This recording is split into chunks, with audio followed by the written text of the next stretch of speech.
Hello, hello. Let me know if you can hear me. We're having some sound difficulties today. Hangouts on Air does not seem to be enjoying any of my external microphones. So I am going to be doing this using my computer mic, which I don't love, but it's going to be happening. So let me know if you can hear me. Hi, Barney. Thank you for wishing me a happy birthday. It is indeed my birthday on Friday, and we are celebrating today with live show fun. Be sure to get your questions in the Q&A, or if you are over at thestaceyharris.com, you can, of course, leave them in the chat box below the video. Be sure to let me know that if you guys can see and hear me, because I don't know.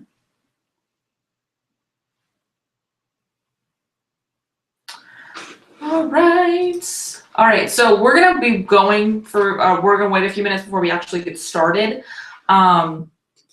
because I am waiting for, people to kind of file in. We're actually still a few minutes before the top of the hour.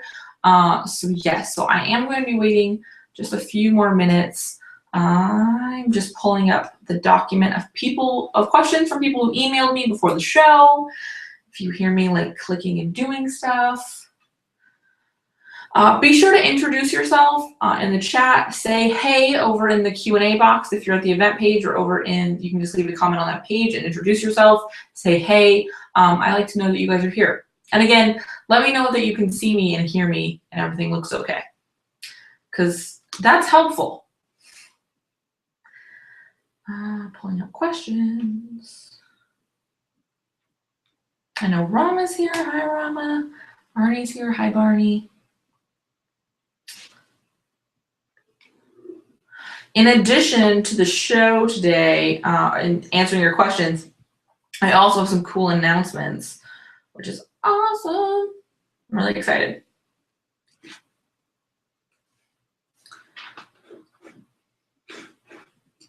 Yay, cool. All right, so say hey if you can see me and hear me.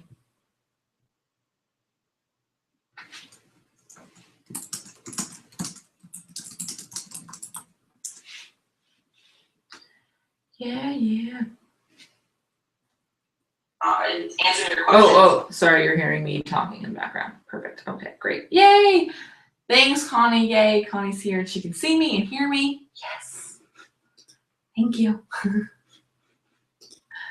Awesome. Okay, so you do have two options to watch the show today. You can watch it, of course, here over at the event page, or you can watch it here over at thestaceyharris.com/episode 132. Either place is fine. If you watch it over on my website, of course, there is a chat box. If you watch it here on the event page, you can use the Q&A function, which is somewhere around here. And that's how you guys can have to ask your questions, chime in, say hello, all that good stuff. As you guys know, I love to do shout outs throughout the show, saying hey to those who participate. So feel free to do that. We are hitting just about noon Eastern and 9 Pacific time, also known as 10 o'clock here at Mountain Standard Time. So we're going to be getting started in just a few minutes. Just waiting for a few more people to arrive. So here's kind of what's going to happen today. This is a live episode of the show, so I am going to answer your questions for as long as you ask them. My time is yours. So be sure to ask your questions. Like I said, lots of ways to do it. You can do it through the chat function. You can do it through Q&A. You can tweet it to me at the Stacey Harris. I've got my Twitter open, of course. You guys know how I am. And I'm going to be here answering those questions for as long as you've got them. Also, somewhere in the show, I'm going to be sharing some cool things coming up. There's going to be another opportunity to chat with me and hang out with me in a couple of weeks on a webinar. So I'm going to be talking about that a little bit later. And then, of course, to celebrate my birthday on Friday, we have a very special limited time deal that I'm going to be talking about a little later. That's going to be super fun. I'm really excited about it. I don't know if you can tell. Can you tell? Cool. All right, let me pull the chat box back up. Cool.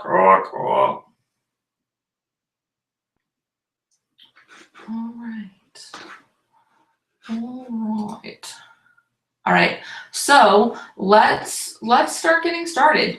For those of you who don't know who I am the Stacey Harris, and you are watching episode 132 of Hit the Mic happening live.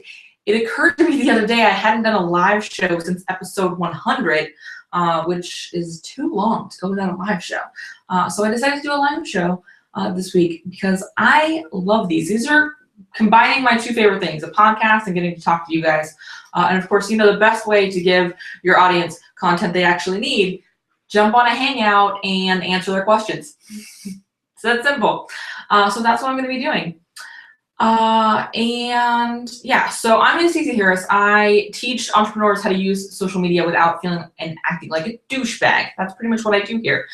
We do that through a variety of ways. We have programs like the Rockstar Guides. We have Social Pro, which will start again in May. Spoiler alert. Let's see what else. Also, we do a few one-on-one services. I've got Business Amplified Mentoring, which is a 90-day one-on-one program. And then we do that through done-for-you strategies. I actually do build strategies for clients, which is super fun. And I get to do one-on-one stuff again because of something Rama asked me about.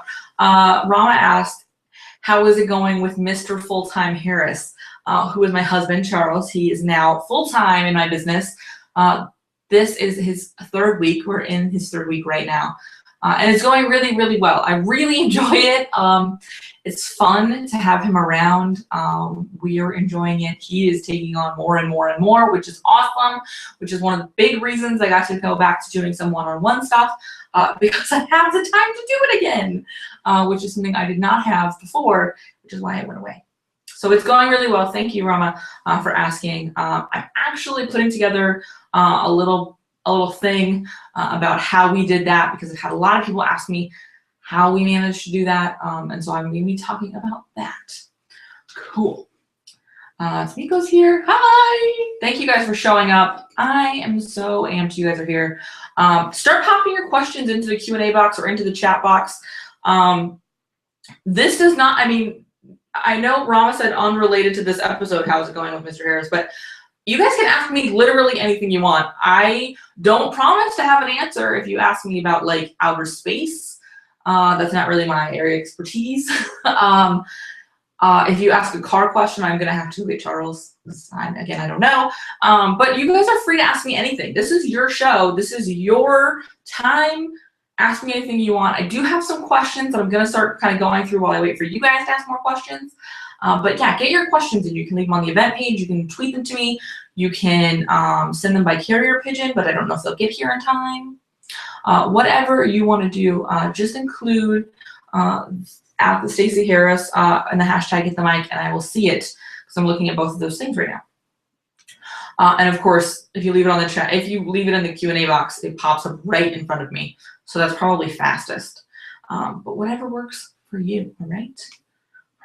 All right, so let's get into some of these questions that we have. First question was emailed to me, and it says, is one social network enough? And the answer is no. And I have talked a bit about this because I talked a lot about it very vocally about people being mad about Facebook and the organic reach dropping and all of that.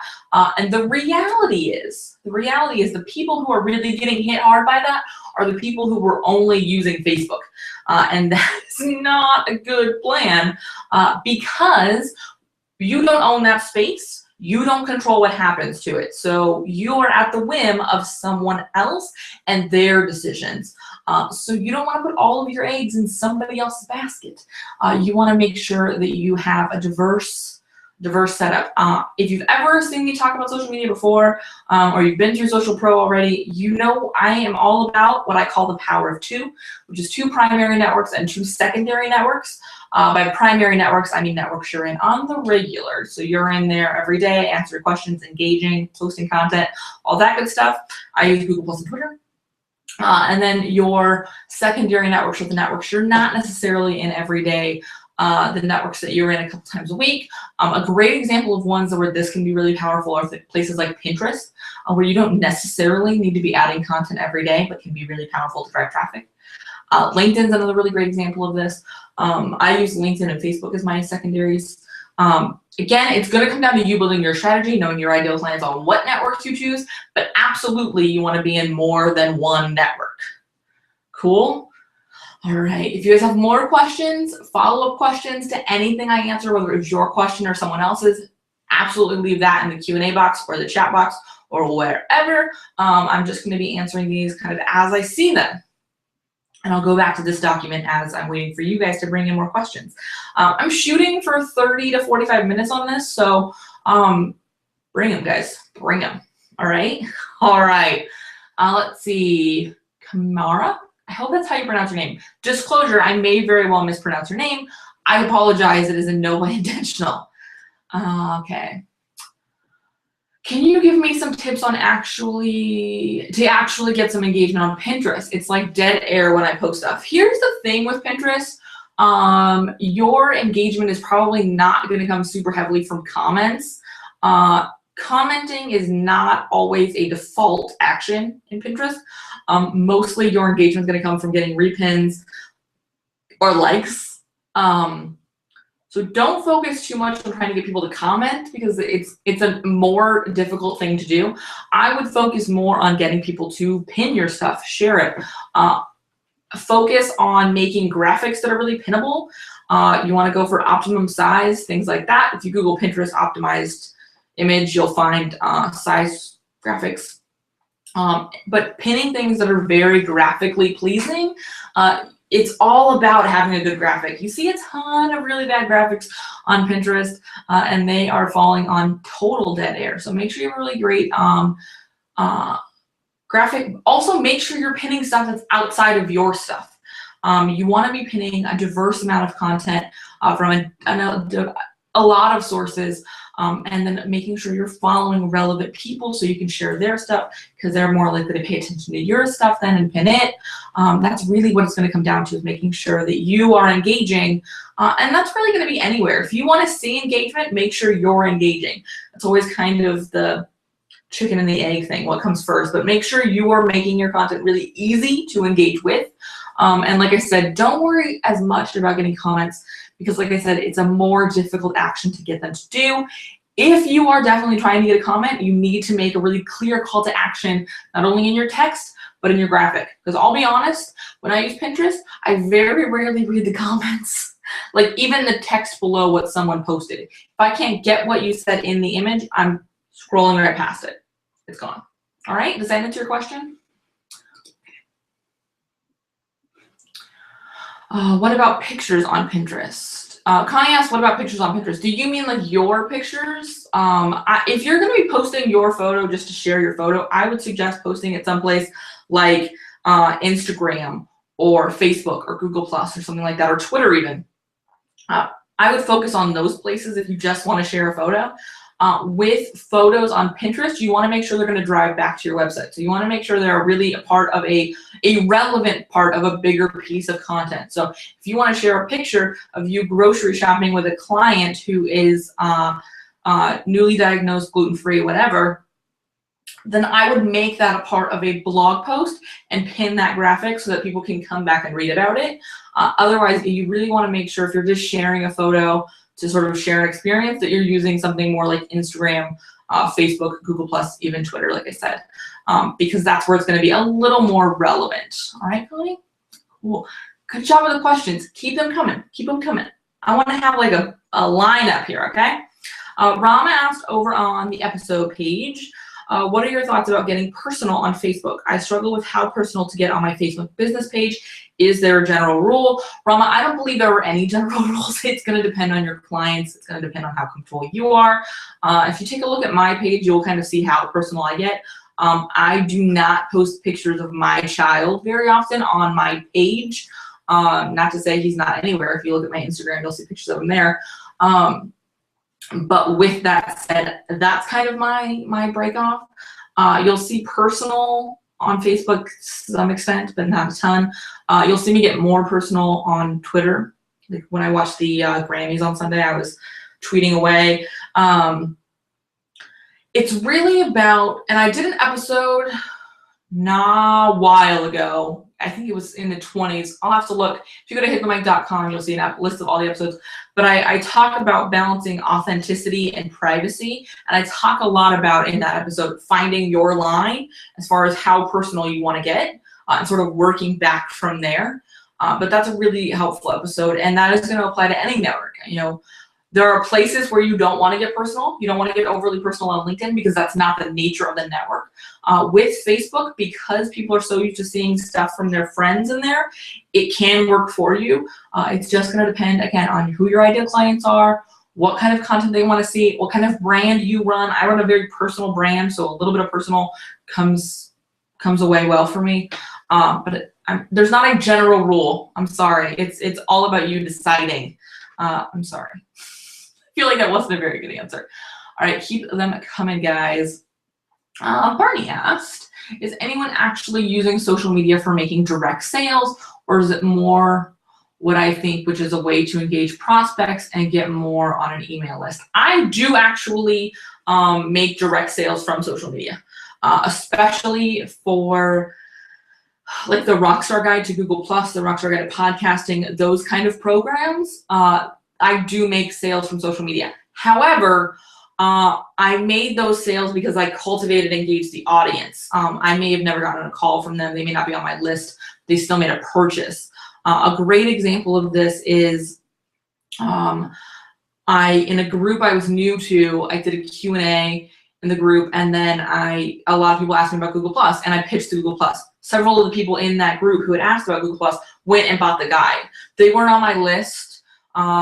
They may have known who I was before, I don't know. But I made that sale completely via social, but because I started from a building a relationship place.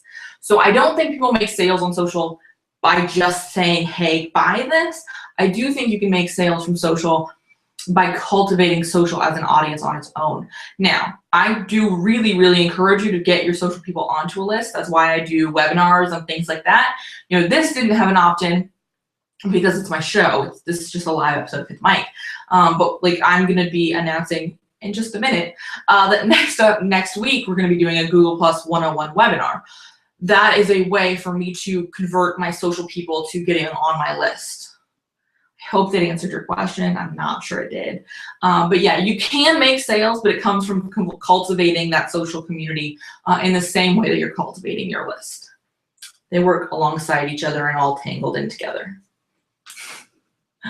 And thanks for coming. All right, more questions, guys. Come on, any more questions? What the heck? All right, let me jump in and see. I think I have some other questions in my little document here. Let's see.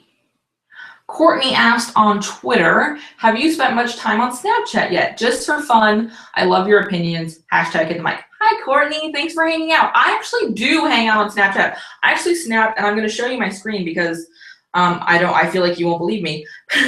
I actually Snapchatted. I don't know if you can see that. Hey guys, join me. And of course, my phone rang. I actually Snapchatted about getting ready to do this show. I definitely don't know if you can hear that, but. Over at this place. Right here. Go there right now. All right. See you. So I love Snapchat. I would really like to connect with more people on Snapchat. If you're on Snapchat, look me up. The Stacey Harris. I know, shocking. Snapchat is not a default network everybody needs to be on. It's a fun network. I enjoy it. I think if you're targeting any kind of young audience, it's a really great place to be. For me and the people who follow me, it's been a really great way. I use it in a very similar way that I use Instagram. I talk about business. I say, hey, come join me for things like this. But also, like, I'll Snapchat walking with my family, or like, we'll go to the movies, or those kind of things. It allows me to kind of give a more personal look at my life randomly. So I like it for that. Again, it's not for everyone. I don't think it's a blanket. Definitely everybody should be on network, but I do think it's something that people should be paying more attention to than they are. And like I said, if you are on Snapchat and you want to connect with me, thestaceyharris.com, the Stacey Harris, just look me up and I will totally follow you back, because I'm a little bit obsessed and always trying to find new people to follow. If you want to look for somebody to follow on Snapchat, Courtney, who does Snapchat very, very well, look up Casey Neistat. I love his stuff. He does a really good job. I'm trying to, there's some other ones, but I can't think of names right now. Snap me that question and I will snap you my favorites. All right. Like I said, the Stacey Harris. Thank you for asking your question and thank you for hanging out, Courtney. Cool. All right. Next up. Oh, Connie asked, what is Snapchat? So Snapchat is a social network where you can share things and you can share publicly to your story or to the people who follow you, not really publicly. And they last 24 hours and you have 10 seconds maximum of video, or you can do a photo and you can draw on it. It's a really cool network, but it's definitely something that I would not start with. You want to focus other places first. And it's Snapchat. I love Snapchat. And of course now my phone is making all sorts of noise because I turned it up so you guys can hear Snapchat. Last demonstration, maybe, probably not. Barney asked, should I use the Facebook Build Audience feature that allow you to upload your email list to promote your business page? I actually prefer to use the uploading my email list in targeted ads because I like to target my ads to people who are already on my list. So that way you are getting sort of that pitch again in another place. You're getting an additional touch. That's how I prefer to use that. If you want to use it to build your page, absolutely. I don't like paying for ads to build my audience. I'm building likes. I think you tend to get into the whole fake like issue then, where people are sort of gaming the system. You've seen a lot of videos about that in the last couple of years. So I would focus that more on using that to target and refine ads to sell things like your program. And if to build your audience on Facebook, to add your likes, be networking, be engaging, get people to share your page. You know, that's kind of how I got over the hump of 1,000. Is I was like, hey guys, we're almost there. Share this, whatever. People did. Cool. Kamara asked, is it totally lame and desperate looking to ask certain people to follow you back on Twitter, Instagram, Pinterest, etc.? Okay, first of all, if you feel lame and desperate, whether I think it's lame and desperate or not, it's going to come across that way because there will be that kind of energy to the ask. I find asking people to follow me very unproductive because once they follow me, they do very little. I would rather make it a place people want to follow and engage. So I very rarely ask people. I do invite people. I say, hey guys, I'm on Instagram now, come check me out. Hey guys, I'm on Snapchat now, come check me out. And that's because I'm able to kind of invite you instead of saying, could you please follow me on Instagram, Tamara or Connie or Rama or Courtney or whatever. Instead, it's more about, hey guys, I'm here. If you'd like to connect with me, I think that would be great. So I find that more productive. Whenever you're asking anyone to follow you, make sure they're going to be engaged because that's where the money is. That's where the community growth comes from. That's where the sharing of your message comes from. It's from people who are going to be engaging with you and hanging out with your community and who want to be involved, who are invested in experiencing your brand. I hope that was a good answer. I feel like I say that a lot, but I do always hope it's a good answer. Kai said, Instagram, tips on how to use this. I love Instagram. If you have a very visual brand, Instagram is a must. I think there's a lot of people who are on Instagram who should or not on Instagram who should be. I used again as a support brand. For me, I share a lot of personal stuff. I'm just sort of demonstrating again after I said I wouldn't. You can kind of see from my news feed or from my photo, I share a lot of stuff. You know, here's my kid when we were at the farmer's market over the weekend. I worked out of the office on Friday, so I shared that. Just sort of, you know, being real about what's going on. A friend of mine's book, Amanda Schaffner, shout out to Amanda, she just published her second fiction novel, and I got a signed copy. And so I shared that. It's a support piece. You know, we did the countdown. You can see here the countdown till when Charles's last day was. I use it to sort of show me in my brand to say, hey, this is me. This is my life. This is my business. You know, you can see I do have some business stuff in here. When Charles went full-time, I did a special offer, one-on-one offer. So you can absolutely mix it up. If you're somebody who does anything with food or fitness, use relevant hashtags. Your community will grow massively. It's a great place to be for that kind of stuff. And biggest tip for Instagram is use hashtags. It will take you a long way. Awesome. Glad that makes sense, Kamara. Cool. All right, guys, any more questions? Let's see what we have on my list. And of course, let me check the chat.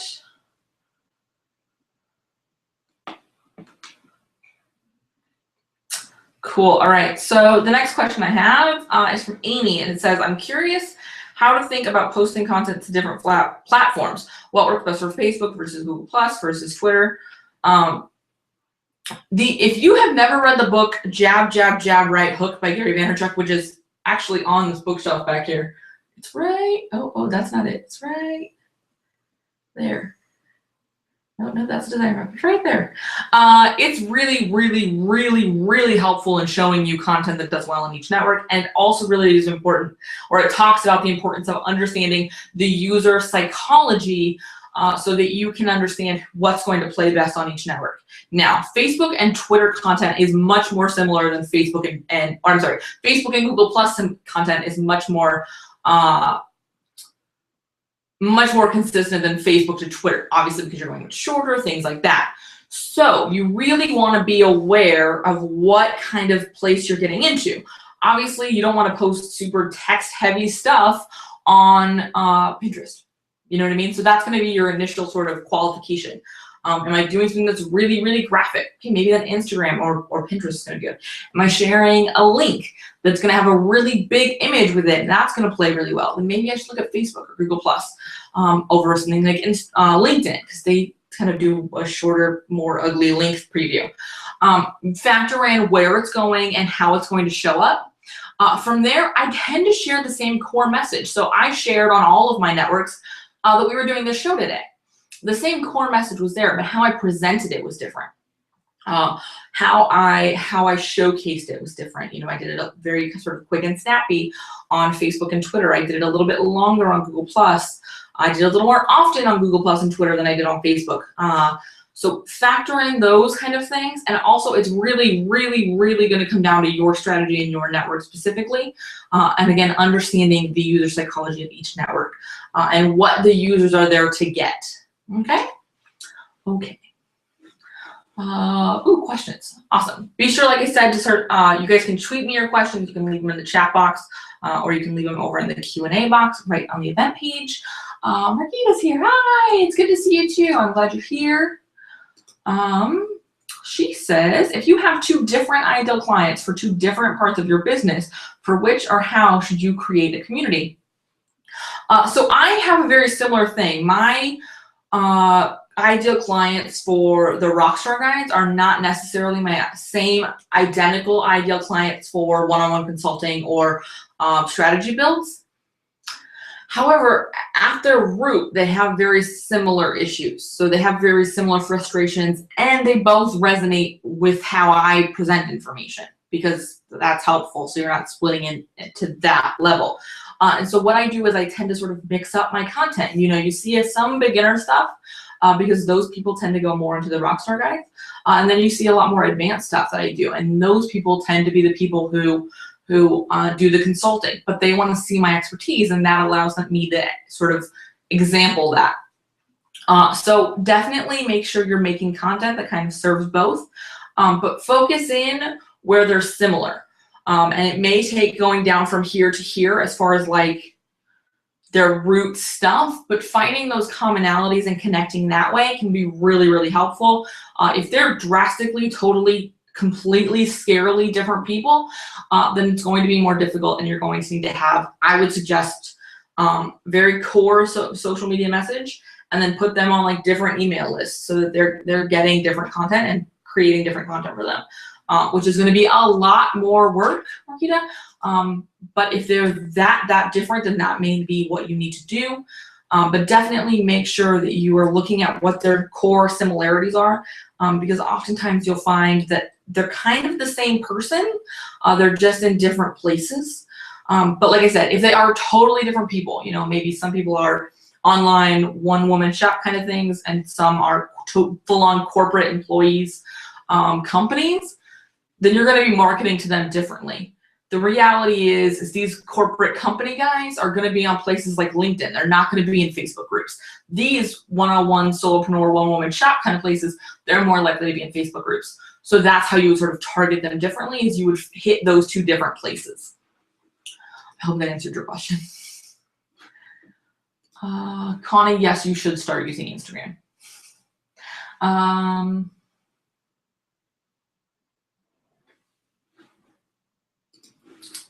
Yes, and I really like that. Okay, cool. All right, more questions, guys. We're hitting right about the half-hour mark. So why don't I tell you about, while you get some more questions in, if you actually, and I'm gonna share my screen for this. Isn't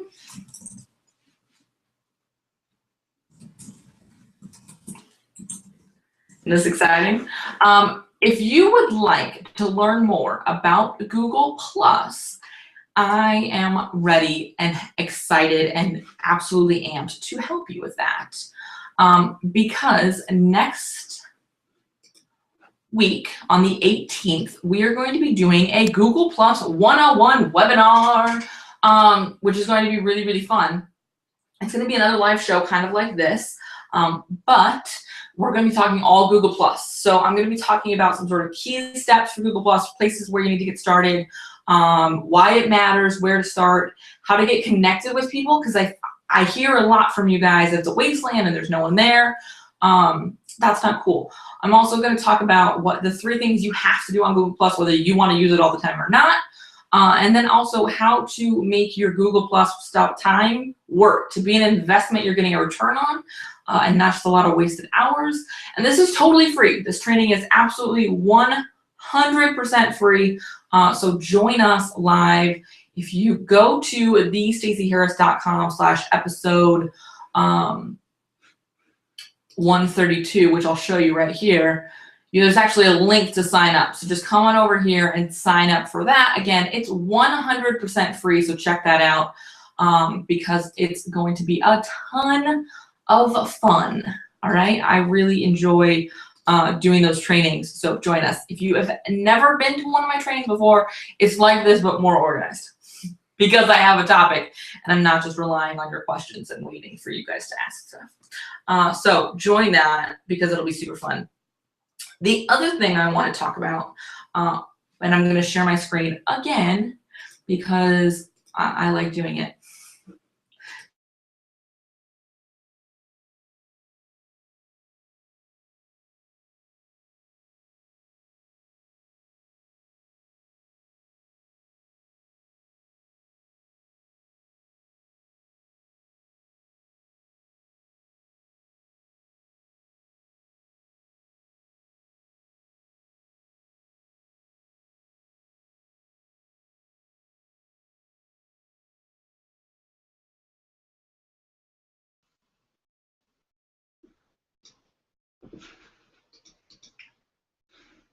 Sorry, guys. I think you lost me, but I am back.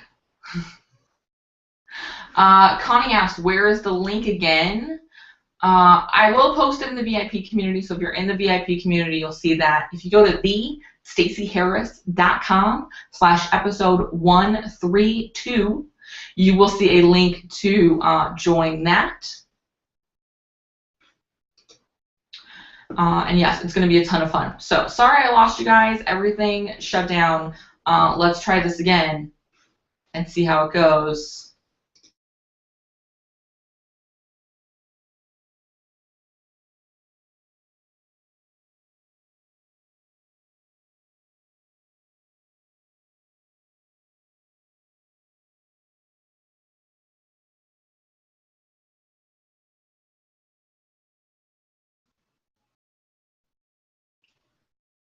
Okay, officially not sharing my screen anymore because apparently it is closing down my whole shebang here, which is super not cool. So if you go to thestaceyharris.com/episode 132, you will also see a link for the Kick Ass Now bundle, which is back and better than ever. So I have done this bundle twice before. We did it last year.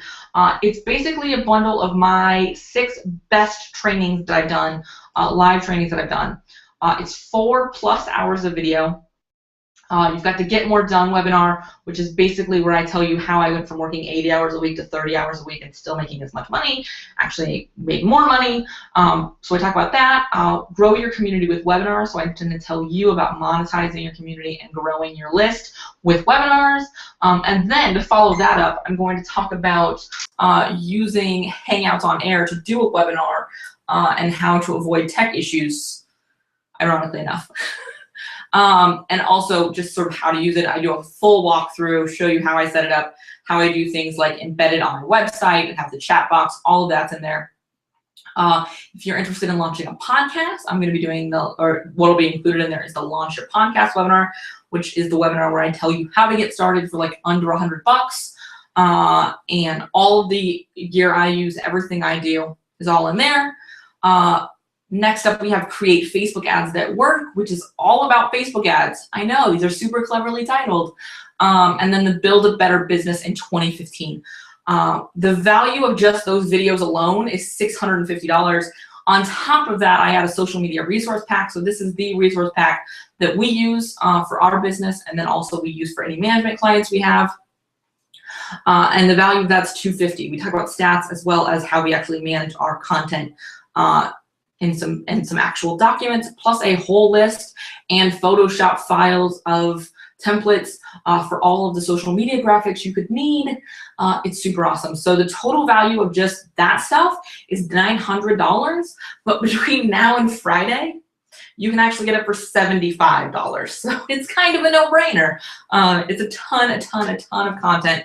And the thing we're doing differently this time is if you would like to upgrade this package, if you want to super go VIP with it, for $99 more, making your total only $174, you're also going to get a 30-minute call with me. So my hourly call to buy a 1 hour with me is actually $697.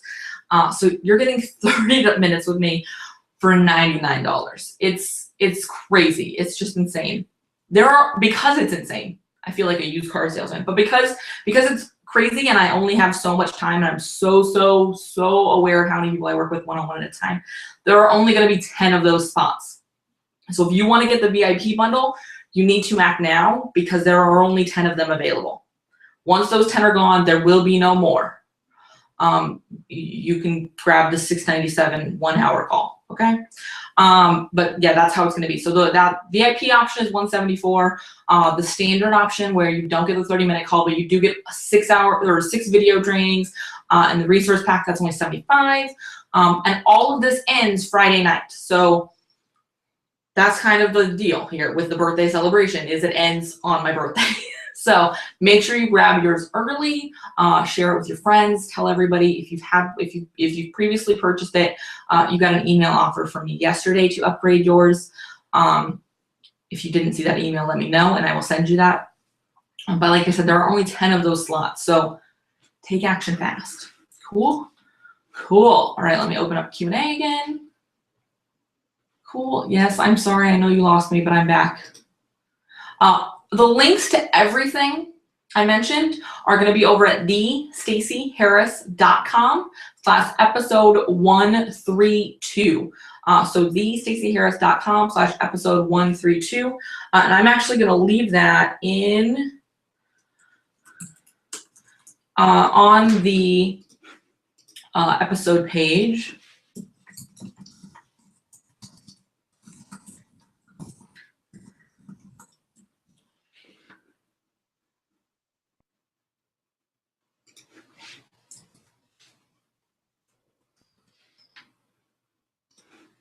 So that link is actually up on the page now. So thank you. Thank you guys for staying with me through the tech stuff. I don't know why it's doing that. It's weird. I'm having some serious tech issues today with lots of stuff, not just Hangouts, so it might be my computer. Okay, I'm back. So let's get some more questions. Let's say 5-10 more minutes. You guys give me your questions. I'll finish answering them. I do have one more question in my document here. Connie asks, how do I figure out what to post and when I'm going to post? I think I kind of answered that, but it really comes from knowing your strategy. So knowing what networks you want to be on, how often people, your ideal clients, want to see stuff coming through, and making sure that you are targeting in and sharing valuable stuff. I always focus on quality over quantity. You know, if you can send out one quality post a day, do that. If you can send out one quality post every other day, do that. Obviously, you don't want to wait too long because then people kind of forget and it's harder to get engagement. But I definitely recommend focusing on quality over quantity. And just start posting. Just start getting content out there, and you'll find that it's easier and easier to do. But it's kind of all about getting over that hump of like, okay, what am I doing? What do I want to share? How do I want to share it? That's what's really kind of the rub about finding out what works and what doesn't. All right, Courtney asked, how are your YouTube efforts going? Are you finding that YouTube videos are a great supplement for your podcast? I'm actually loving my YouTube stuff. It's actually driving traffic in a big way, which is very cool. Also, what I'm finding is I'm able to cultivate a community on YouTube that is separate from anything I've done before. They're not necessarily always people who listen to the show, which is very kind of strange for me, but there are people who just watch the videos and who take action based on that. And that's led to purchases and things like that, which is awesome. But I'm also finding that I'm sort of cultivating a new extension of my community. It's been a lot of fun. I really like doing it, which I think helps. But yeah, it's much like anything else. It's slow growing in the sense that, you know, I just kind of keep working it and seeing what happens. But it's been a lot of fun. Cool. Yeah, Connie, it really comes down to quality over quantity. If once a day is what you can do it, but it does get easier. Cool. All right, so who's gonna grab the kick-ass bundle? Anybody gonna go VIP with me? I'm really excited about that because it's gonna be super fun to get on some calls with you guys and start chatting with you and talking. All right, so any more questions? I am here for another couple of minutes to answer them. I answered all of the questions I had sent before the show. I don't have any more on Twitter. Let me see if I have any more on the event page. Just sort of checking all my places. Thank you guys for coming to hang out with me. Thank you for spending your time with me, for investing in the show and being a part of it. It's really my favorite thing to do. So that is really awesome. So thank you.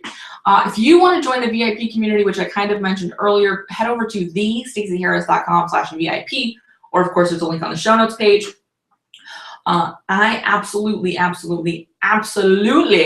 love connecting with you guys in that community. So join us, as well as about 200, I think we're right about 250 now, of other people using Google+. So spoiler alert, that's a really great way to find people to connect with on Google+. And I will see you guys in the next episode. Thanks again for being a part of the show and for coming out and hanging out. It's going to be a ton of fun. And Marquita, yes, it's a very good deal. And I hope to see you in there because it's going to be fun. All right. Remember, there are only 10 of those VIP spots. And judging by my phone making noise or flashing at me, some of them are probably gone already. So come hang out. Oh, Marquita asked one more question.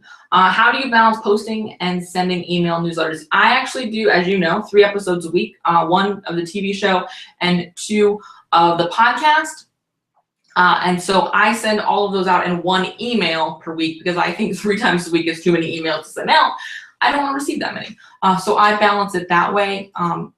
What it's going to come down to, because I know you're talking about if you're trying to grow a brand, more than 1 brand, it's going to come down to targeting it to those people. So maybe you do an email every week, but they go to 2 different lists. So each list gets an email every other week. So you email your corporate clients the 1st and 3rd week of the month, and your more one-on-one potential clients, solopreneur kind of folks, you email those the 2nd and the 4th week of the month.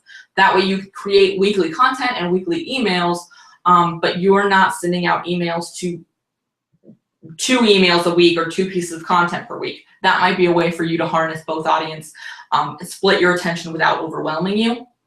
But that's how I sort of balance it from the perspective of I put out a lot of content per week, but I still only send 1 email. And my email goes out to everybody. They tend to filter in. Most of my sort of high-level one-on-one corporate clients don't subscribe to my email list. They tend to be referrals, LinkedIn connections, things like that. They tend to come more that way than my email list.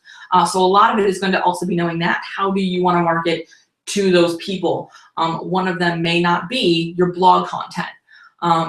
It's just about figuring that stuff out and figuring out that marketing strategy for the 2 separate pieces. All right, I hope that answered it. Cool. Thank you, Connie, for showing up. I had a blast doing it. This is one of my favorite things to do, and I can't believe it had been so long. So thank you, thank you, thank you. Like I said, I will see you guys next time, all right?